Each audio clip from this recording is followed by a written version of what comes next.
Coucou la team Tresseur de code, j'espère que vous allez bien. Alors dans cette nouvelle vidéo de notre série qui consiste à découvrir la librairie algorithme de C++, on va découvrir aujourd'hui la fonction generate. La fonction generate, elle va vous permettre de pouvoir remplir, initialiser votre vecteur avec certaines valeurs qui vont suivre une certaine logique. Par exemple, supposons qu'on souhaite initialiser un vecteur T, peut-être qui est censé contenir 10 éléments par des valeurs aléatoires. OK? Donc, grâce à la fonction generate, on va pouvoir le faire très facilement, mais aussi grâce à une fonction range qui se trouve dans CSTDlib que j'ai déjà inclus. OK? Et puis, vous pouvez, il y a plusieurs cas d'utilisation vraiment de generate. Voyons par exemple quelques-uns dans cette vidéo. Je vais pourquoi pas rapidement déclarer un vecteur d'entier int t. Je sais que je veux peut-être 10 éléments. D'accord? Maintenant, je vais pouvoir utiliser generate pour lui dire, voici le début de mon vecteur, voici la fin de mon vecteur.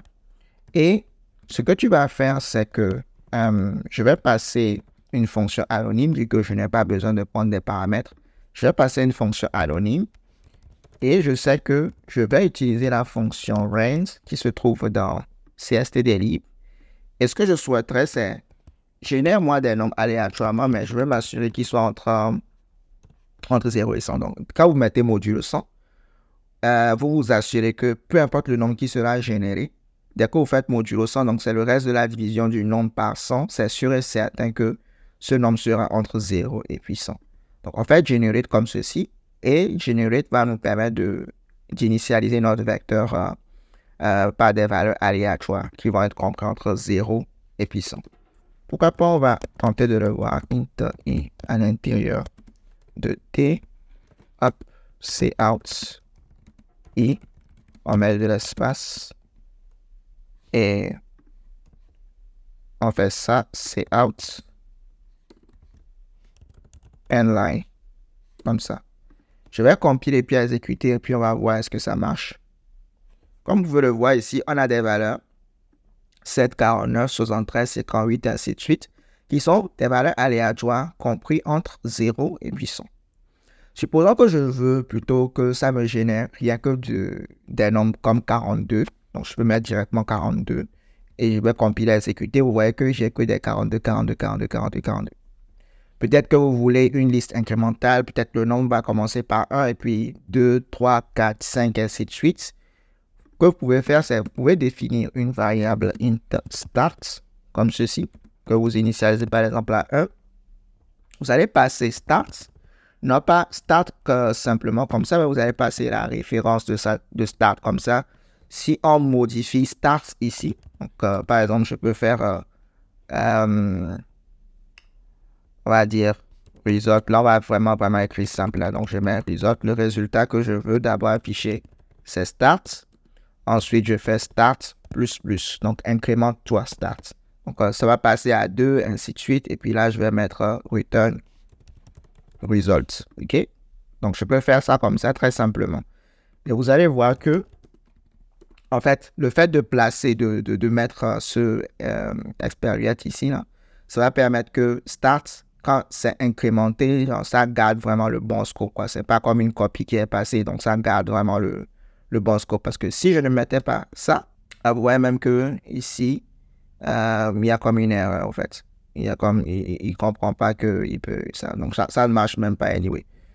Ou ça ne marche même pas anyway. Donc là, il faudrait vraiment mettre ça. Et puis tout est bon. Oui, donc tout est bon.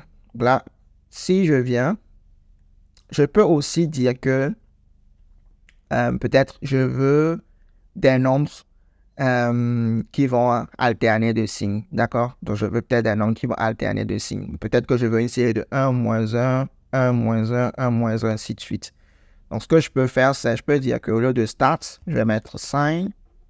Je vais passer sign, comme ceci. Le résultat, je vais mettre sign et je vais dire que mon signe,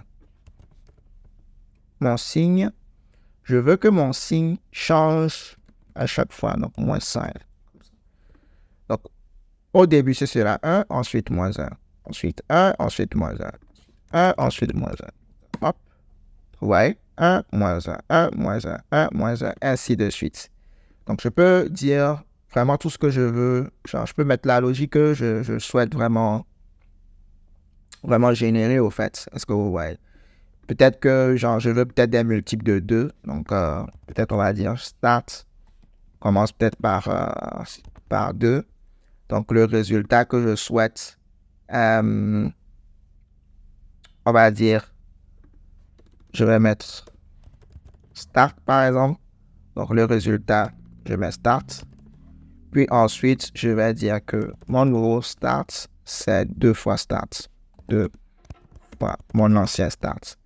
Donc, à chaque fois, start sera multiplié par 2 et puis j'aurai mon résultat. Donc, au début, résultat va prendre la valeur 2 parce que start vaut 2. Mais ensuite, start, on le multiplie par 2. Donc, la prochaine fois, ce n'est pas 2 qui sera ici, ce sera 4. Et on va retourner 4. Et notre start, comme il vaut 4 maintenant, on va le multiplier par 2 et puis sera ensuite 8. Ainsi de suite. Hop, on va voir. Ouais, ici, 2, 4, 8, 16, ainsi de suite jusqu'à la fin.